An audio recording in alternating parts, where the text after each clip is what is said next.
Hi, welcome back to Generic Fun 95, and I recently purchased a Quasar camcorder, palmcorder VML 458 camcorder, VHS-C camcorder, and I'm thinking about recording some videos onto VHS-C and then playing them on my TV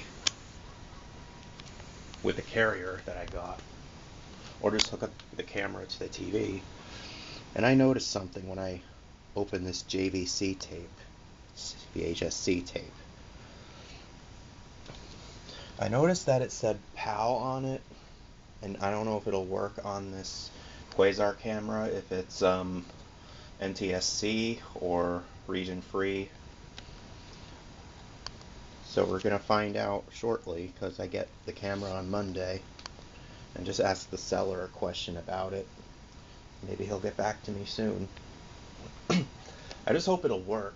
If it's region free, that's great. I'll just have to hook the camera up to the VCR instead, if it's region free. Well, anyway, that's what I wanted to ask you about VHS. I mean, not ask you, wondering about if this will work on a Quasar palmcorder VML 458 camcorder for VHS-C. Okay. Thank you for watching. Bye.